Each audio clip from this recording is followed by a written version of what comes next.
आज नौकरी के लिए जो युवा होते हैं उनको बहुत परीक्षाएं देनी पड़ती है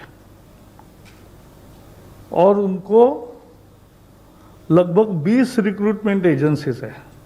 तो कोई 4-5 में अगर परीक्षाएं देता है तो उतनी परीक्षा उतनी जगह जाना, ये सब समाप्त करने के लिए एक ऐतिहासिक फैसले में नेशनल रिक्रूटमेंट एजेंसी,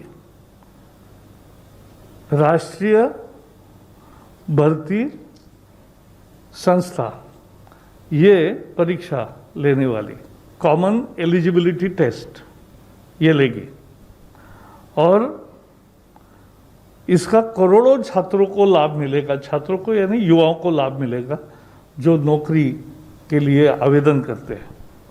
इसके बारे में विस्तार से जानकारी देने के लिए हमारे साथी जितेंद्र सिंह जी आए हैं, लेकिन मैं इतना ही कहूँगा कि ये मांग थी पूरे युवा पीढ़ी की सालों से, लेकिन नहीं हो रहा था। लेकिन इस एक निर्णय से, नेशनल रिक्रूटमेंट एजेंसी से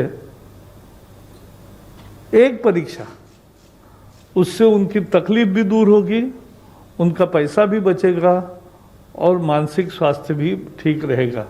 बहुत दौड़ धूप नहीं होगी और एक ही परीक्षा से उनको आगे जाने का मौका मिलेगा। माननीय प्रकाश जावड़ेकर जी, अतवालिया साहब, सेक्रेटरी डीओपीटी, जैसा कि आप सबने अब तक जो कहा गया उसके आधार पर आपके ध्यान में आया होगा, this is a revolutionary reform and I think one of the most landmark reforms in the history of independent India.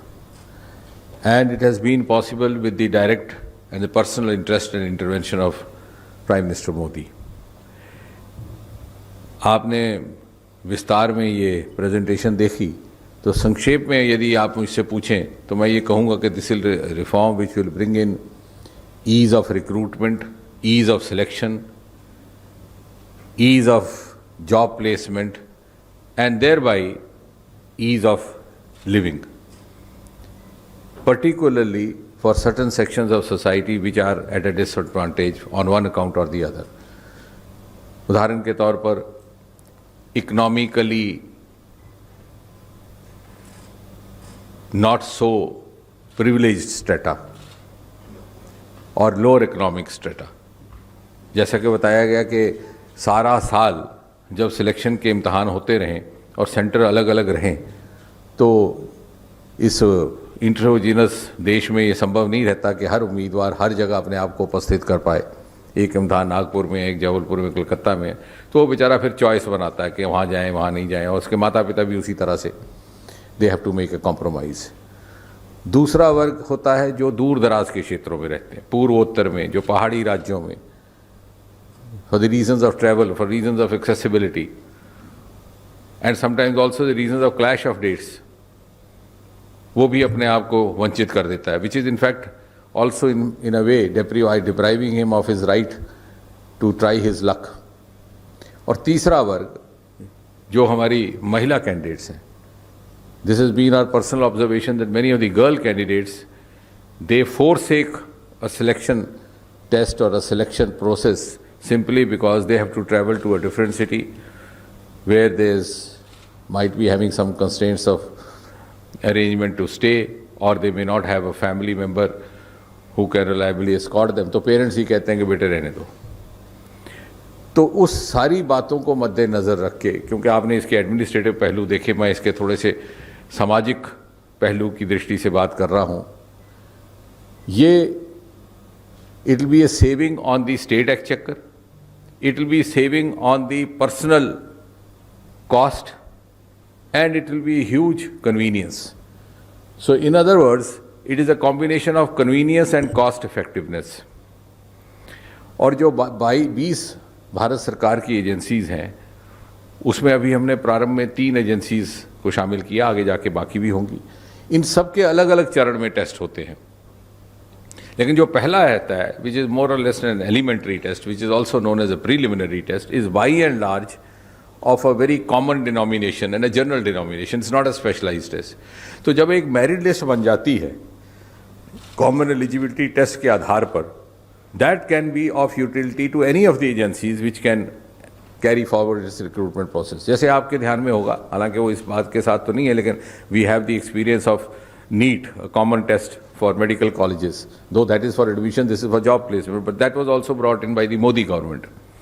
इसी तरह से पहले AIEEE होता था, वो IIT JEE है, और उस लिस्ट को सभी उपयोग में लाते हैं। वो लिस्ट केवल 1 साल वैलिड रहती है, 3 साल वैलिड रहेगी। तो देखिए उम्मीदवार को कितनी सहूलत हो गई कि उसको फिर उसके बाद अपीयर नहीं होने की ज़रूरत है 3 साल, unless we have given him the option he can try again also to seek to improve his merit, because that is his fundamental right, we don't want to deprive him. अगर वो ना चाहे तो 3 साल के लिए ये लिस्ट वैलिड है। अब मान लीजिए बैंकिंग सेक्टर है, उसने जब अपना सिलेक्शन प्रोसेस शुरू करना है तो सामान्यतः जो वो प्रीलिमिनरी टेस्ट होता है वो नहीं करेंगे। इस लिस्ट से जो एम्प्लॉयर है, जो रिक्रूटमेंट एजेंसी है या बैंकिंग रिक्रूटमेंट एजेंसी है, उसको ये समझ में आ जाएगा कि कौन कौन से कैंडिडेट्स हैं who are suitable to us, उनकी क्वालिफिकेशन क्या था। जो इस तरफ बैठा कैंडिडेट है वो भी जब एडवर्टाइजमेंट अपीयर होगी तो depending on his aptitude, his qualification, his background, his preference and his bent of mind, वो उसको अप्लाई करेगा। तो it's a win win situation. फिर वहाँ जा करके उसकी सेकंड फेज की सिलेक्शन होगी and then he will be engaged in the specialised training. अगर वो रेलवे का है तो रेलवे के दृष्टि से, बैंकिंग का है तो बैंकिंग की दृष्टि से। तो एक बहुत बड़ा पहला जो लेवल था वो इससे क्रॉस हुआ है। लगभग 2.5 करोड़ कैंडिडेट हमारे अनुभव में आया, हर साल तैयार होते हैं जो नौकरी के लिए एस्पिरेंट्स रहते हैं, और भारत सरकार में लगभग 1.5 लाख।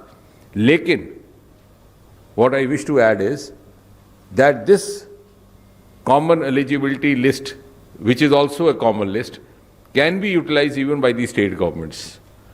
और हम राज्य की सरकारों को भी सुझाव देंगे और उनके जब समझ में आएगा तो निश्चय ही वो भी समझेंगे कि उसमें इनका लाभ है, क्योंकि राज्य सरकार के लिए भी उनका स्टेट एक्सचेकर में बचत होगी।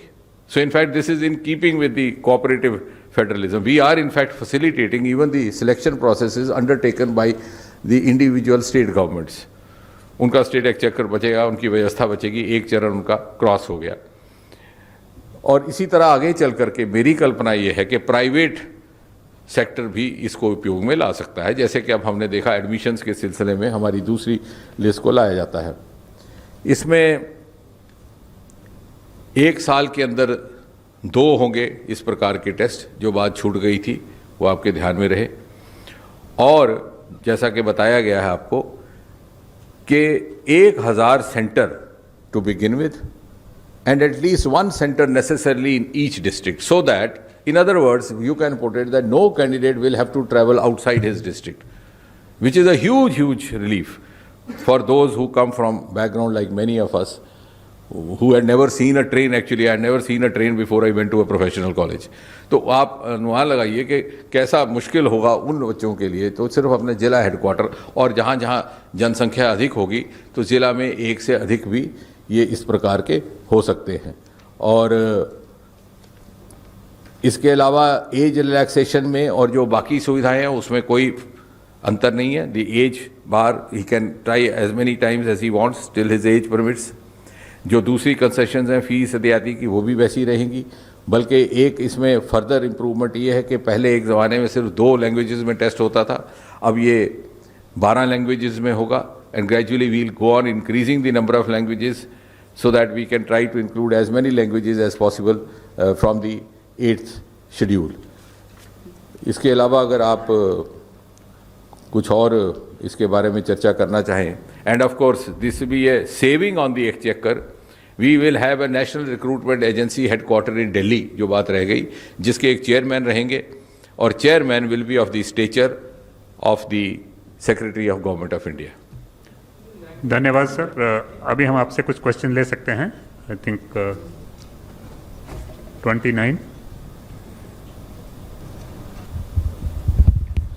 सर मेरा सवाल जितेंद्र सर से है। सर एक बात बताएं कि इसमें उम्र को लेके आपने कहा कि एज बार वो किस तरीके से होगा। मान लीजिए रेलवे में उम्र की कोई सीमा है, बैंक में कुछ सीमा है, एसएससी की कुछ सीमा है, तो क्या इसमें कोई कॉमन उम्र की सीमा होगी या फिर ऐसा? नहीं, देखिए प्रीलिमिनरी टेस्ट में जिस प्रकार की सीमाएं पहले से निर्धारित है वही रहेंगी यहाँ पर भी, और बाई एंड लार्ज अलग सीमाएं नहीं है। मतलब कॉमन जो सर्विस रूल्स में जो एज लिमिट है वो उसी तरह से रहेगी।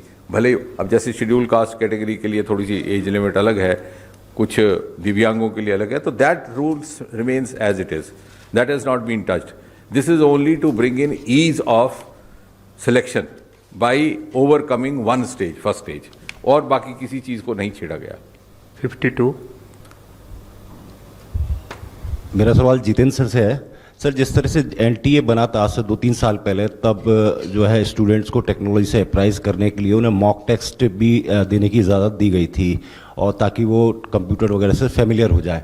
जो नेशनल रिक्रूट ये एजेंसी बन रही है, क्या जो पेपर 2 साल में होने, मतलब साल में 2 बार होने वाले हैं, क्या जो कैंडिडेट्स बैठ रहे हैं उन्हें मौका मिलेगा कि वो मॉक टेस्ट पहले दें, ताकि जो है वो अप्राइज हो सके टेक्नोलॉजी से किस तरह, क्योंकि दूर दराज से लोग आएंगे, ग्रामीण क्षेत्रों से लोग आएंगे, कई लोग जानते भी नहीं है कि ऑनलाइन में कैसे दिया जाएगा, कैसा फॉर्मेट होगा, क्या ऐसे मौके दिए जाएंगे? बल्कि उनको ये फ़ायदा रहेगा। एक तो जैसे आपने कहा, आपकी बात से ही जुड़ती बात है कि यकीनन दी नेशनल रिक्रूटमेंट एजेंसी अथॉरिटीज़ ये भी सुनिश्चित करेंगी वहाँ प्रशिक्षण भी किया जाए, अवेयरनेस भी होगी, वो शायद प्रेजेंटेशन में आया भी बीच में। और साथ ही साथ जो लोग दूर दराज, जैसे आपने कहा, who had no access at all, वो ऐसे लोग हैं जो पहुंच ही नहीं पाते थे सेंटर तक, वो कम से कम अब इस स्थिति में होंगे, सेंटर पे पहुंचेंगे और वहां उनका प्रशिक्षण होगा। So this is a huge breakthrough for them. केवल क्लैरिफिकेशन के लिए शायद बताया गया है कि ये जो नेशनल रिक्रूटमेंट एजेंसी एग्जाम लेगी 2.5 करोड़ या 300 बच्चों का, ये केवल प्रीलिमिनरी एग्जाम होगा या टायर 2 बाद में जो रिटेन होता है उसके लिए क्या अलग अलग तीनों एजेंसी अपनी लेगी एग्जाम, या यही बाद में भी करेगी? नहीं, आपने जैसा कहा ये प्रीलिमिनरी होगा, क्योंकि बाद में स्वाभाविक है कि उसका स्वरूप बदल जाता है। The tenor and tone of the exam will change, क्योंकि पहला बाई एंड लार्ज करिकुलम भी एक ही जैसा होता है, वो बेसिकली एलिमेंट्री है। उसके बाद मान लीजिए किसी ने बैंकिंग सेक्टर में जाना है, तो बैंकिंग सेक्टर की नुक्ता नज़र से ही उसके क्वेश्चन पेपर बनाया जाएगा, और सिलेक्शन भी उसी तरह की होगी, क्योंकि उनके पास मेरिट लिस्ट होगी एम्प्लॉयर के पास, उसके सामने होगा कैंडिडेट का प्रोफाइल, और कैंडिडेट उसी के लिए अप्लाई करेगा। तो आपका कहना ठीक है, प्रीलिमिनरी स्टेज एलिमिनेट हुई है, दूसरी करने में थोड़ी दिक्कत है। कोई रेलवे में या कोई जाएगा, कोई एसएससी के नौकरियों के लिए जाएगा। 56। सर उसी सवाल पे, मतलब आरआरबी, एसएससी और आईबीपीएस जो बैंक, ये एबॉलिश नहीं हो रहे हैं? नहीं, अबॉलिश करने की बात नहीं है, हम उनको फैसिलिटेट कर रहे हैं, जो उनका पहला टेस्ट है। और ये अभी चूँकि नया प्रयोग है और नया इंटरवेंशन, नया रिफॉर्म है, तो टू बिगिन विद 3 इसमें शामिल है। आगे चल के और इसी अनुभव के आधार पर बाकी रिक्रूटमेंट एजेंसीज को भी शामिल किया जा सकता है। नहीं, जैसे अगर मैं कैंडिडेट हूँ, मैं फर्स्ट राउंड ये देता हूँ, मुझे जितने भी मार्क्स स्कोर में जितने आएंगे वो लेके मुझे फिर इन तीनों एजेंसी में से जो भी नौकरी जहाँ भी चाहिए वहाँ मैं जा सकता हूँ। अगर आप उस लेजिटिमेट लिस्ट में आ जाते हैं, तो अब आपको जो एडवर्टाइजमेंट अगली आएगी, मान लीजिए बैंकिंग की, तो आपने उसको अप्लाई किया, उसने आपको देखा, आपने उसको देखा, दोनों की अगर अनुकूलता मिल गई तो आपको नौकरी मिल गई, या आपकी सिलेक्शन हो गई for the next stage of test, which will of course be more specialised test, क्योंकि आपके जॉब की नौयत और उसके रिक्वायरमेंट के हिसाब से। लेकिन जो उसने पहले एक टेस्ट करना था, उससे आप बच गए, वो भी बच गए कंडक्ट करने से, और आपको वो दुविधा नहीं रही कि आपको जगह जगह 20 सेंटरों पे जाना पड़े या 20 जगह। और उसमें क्या होता था, तो कई बार आप कॉम्प्रोमाइज़ कर लेते थे कि साहब चलिए इस बार वो करेंगे, उसमें नहीं अपीयर होते। अब इसमें आपके लिए खुल गया, आप हर जगह एलिजिबल हो गए।